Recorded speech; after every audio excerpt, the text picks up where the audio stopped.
ఏ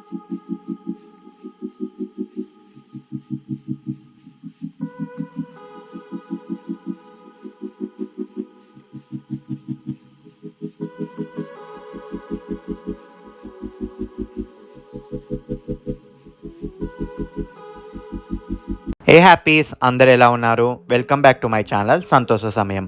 already థంబ్నెయిల్లో చూసే ఉంటారు కదా. ఈ వీడియోలో మనం విజయవాడలోని ది మోస్ట్ పవర్ఫుల్ ఆలయమైన కనకదుర్గ అమ్మవారి ఆలయ విశేషాల గురించి, ఆలయం ఎక్కడ ఉంది, ఎలా చేరుకోవాలి, ఆలయ స్థల పురాణం, ఎక్కడ స్టే చేయాలి, ఇలాంటి విషయాలు ఈ వీడియోలో తెలుసుకుందాం రండి. ముందుగా నేను సికింద్రాబాద్ రైల్వే స్టేషన్కి చేరుకున్నాను. సికింద్రాబాద్ నుండి విజయవాడకి కనిపిస్తున్న బీదర్ మచిలీపట్నం ట్రైన్లో వెళ్తున్నాను. ఈ ట్రైన్ బీదర్లో సాయంత్రం 7:30కి స్టార్ట్ అయి లింగంపల్లి మీదుగా సికింద్రాబాద్కు రాత్రి 10:10 చేరుకుంటుంది. సికింద్రాబాద్ నుండి విజయవాడ 350 కిలోమీటర్ల దూరంలో ఉంటుంది. జర్నీ టైం 5 నుండి 6 గంటల సమయం పడుతుంది. ఈ ట్రైన్ సికింద్రాబాద్ నుండి రాత్రి 10:20 స్టార్ట్ అయి ఉదయం 4కి విజయవాడ చేరుకుంటుంది. ఇప్పుడు మన తెలుగు రాష్ట్రాల నుండి విజయవాడ ఎలా చేరుకోవాలో తెలుసుకుందాం. విజయవాడకి సికింద్రాబాద్, తిరుపతి, వైజాగ్ నుండి ఎక్కువగా ట్రైన్స్ అందుబాటులో ఉంటాయి. ఆ ట్రైన్ డీటెయిల్స్ ఒకసారి ఐఆర్సిటీసీ వెబ్సైట్లో చెక్ చేయండి. అలాగే బస్సులో వెళ్ళాలనుకునేవారు హైదరాబాద్ నుండి ఎంజీబీఎస్ లేదా జేబీఎస్ నుండి డైరెక్ట్గా బస్సెస్ అందుబాటులో ఉంటాయి. వాటి డీటెయిల్స్ ఒకసారి టీఎస్ఆర్టీసీ లేదా ఏపీఎస్ఆర్టీసీలో చెక్ చేయండి. ఫ్లైట్లో వెళ్ళే వారికి nearest airport Vijayawada international airport. ఈ ఎయిర్పోర్ట్ నుండి ఆలయం 20 కిలోమీటర్ల దూరంలో ఉంటుంది. ఎయిర్పోర్ట్ నుండి బస్ లేదా క్యాబ్లో ఆలయానికి చేరుకోవచ్చు.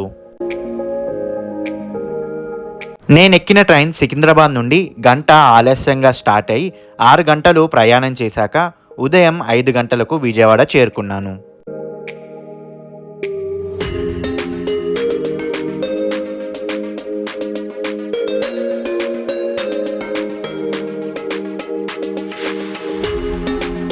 ఇదే Vijayawada railway station outer view.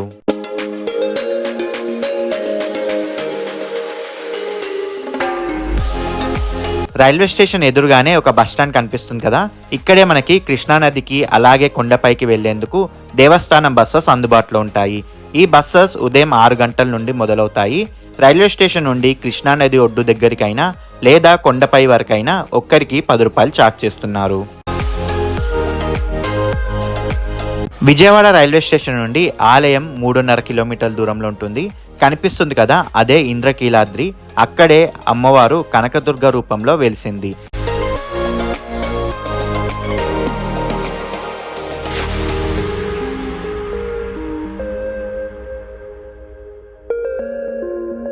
ఇదే పవిత్ర కృష్ణమ్మ నది. ఎవరైనా కృష్ణానదిలో స్నానం చేయాలనుకుంటే బస్ వారు ఒడ్డు దగ్గర ఆపుతారు.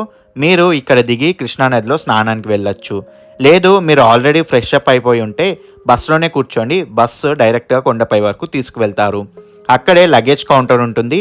అక్కడ మీ లగేజ్ని పెట్టేసి దర్శనానికి వెళ్ళి మళ్ళీ రిటర్న్లో కొండపై నుండి బస్సులో బస్ స్టాండ్ లేదా రైల్వే స్టేషన్కి చేరుకోవచ్చు.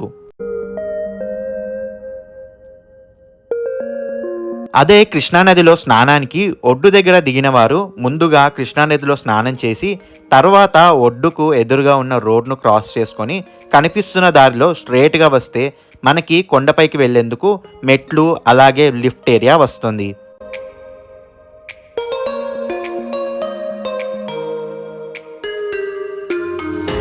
ఆ కనిపిస్తున్న షెడ్లోనే మనకి మొబైల్స్ అలాగే లగేజ్ పెట్టుకునే కౌంటర్స్ ఉంటాయి, యూస్ చేసుకోండి. అలాగే ఫ్రీ చెప్పుల స్టాండ్ కూడా ఉంటుంది, యూస్ చేసుకోండి.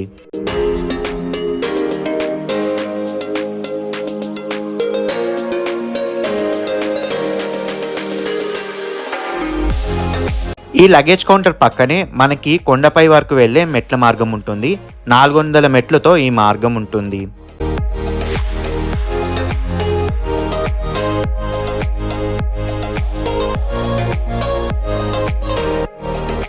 ఈ కౌంటర్స్ పక్కనే మనకి వివిధ దర్శన క్యూ లైన్స్ ఉంటాయి. ఉచిత దర్శనం వాళ్ళు ఇలా కనిపిస్తున్న ఫ్లోర్స్ అని నడుచుకుంటూ వెళ్ళి కొండపైకి చేరుకోవాలి. అలాగే 100, 300 మరియు 500 రూపాయల దర్శనాలు కూడా ఉంటాయి. వాళ్ళకి లిఫ్ట్ సదుపాయం ఉంటుంది. నేను 100 రూపాయల టికెట్ తీసుకొని లిఫ్ట్లో పైకి చేరుకున్నాను. దర్శన టికెట్ తీసుకున్న వాళ్ళు అలా కనిపిస్తున్న దారిలో దర్శనానికి వెళ్ళాలి. పదండి ఇప్పుడు మనం అమ్మవారి దర్శనానికి వెళ్దాం. గర్భాలయంలో అమ్మవారు ఇలా ఉంటారు. ఈ ఆలయంలో అమ్మవారి విగ్రహం సుమారు 4 అడుగుల ఎత్తుతో మిరుమిట్లు గొలిపే ఆభరణాలు, పూలతో అలంకరించబడి ఉంటుంది. అమ్మవారి మూర్తి 8 చేతులతో, ఒక్కో చేతిలో ఒక్కో ఆయుధంతో భక్తులకు దర్శనమిస్తుంది.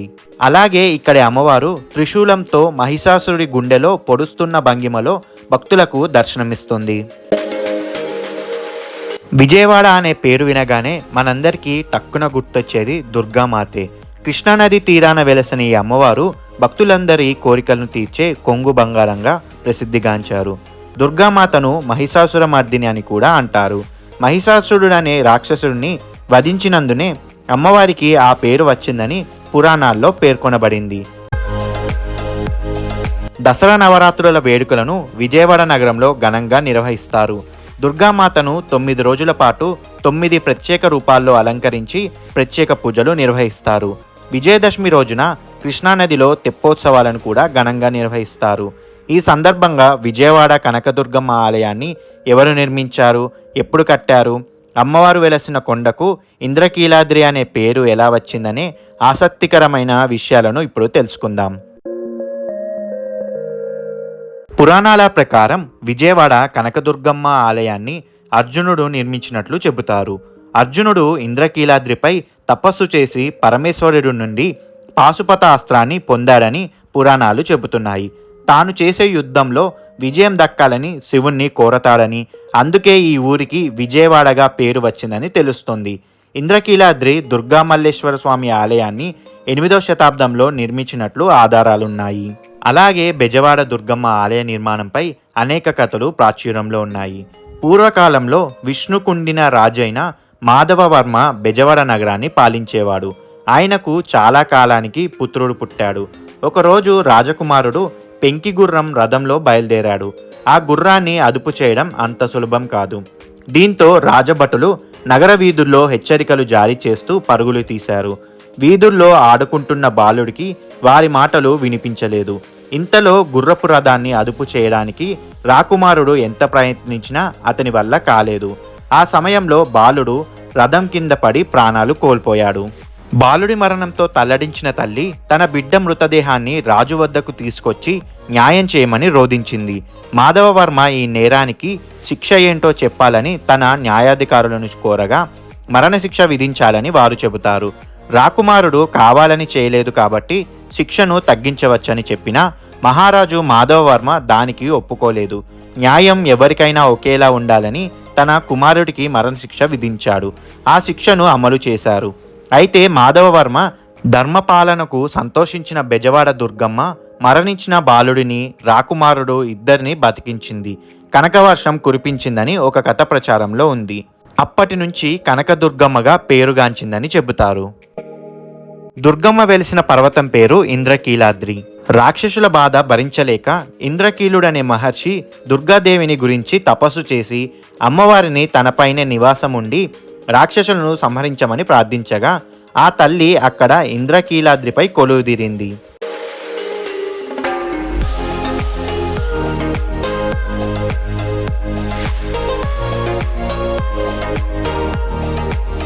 అమ్మవారి దర్శనం చేసుకొని ఇలా ఎడంవైపుకు వస్తే మనకి ప్రసాదం కౌంటర్ వస్తుంది. ఇక్కడే అమ్మవారి ఉచిత ప్రసాదం భక్తులకు ఇస్తారు. ప్రసాదం కౌంటర్ నుండి కొంత ముందుకు వస్తే మనకి శ్రీ మల్లేశ్వర స్వామివారి ఆలయానికి వెళ్లే దారి కనిపిస్తుంది. ఇదే మల్లేశ్వర స్వామివారి ఆలయం. ఈ ఆలయంలో శివుడికి బ్రహ్మదేవుడు మల్లి, కాదంబ పుష్పాలతో పూజించడం వల్ల స్వామివారికి మల్లేశ్వరుడిగా, అలాగే అర్జునుడు పాశుపతాస్త్రం పొందడం వల్ల ఇక్కడ స్వామికి మల్లికార్జునుడిగా వెలిశాడు. అలా దర్శనం చేసుకొని కిందికి వస్తే మనకి ప్రసాదం కౌంటర్స్ ఉంటాయి. కావాల్సిన వాళ్ళు తీసుకోండి.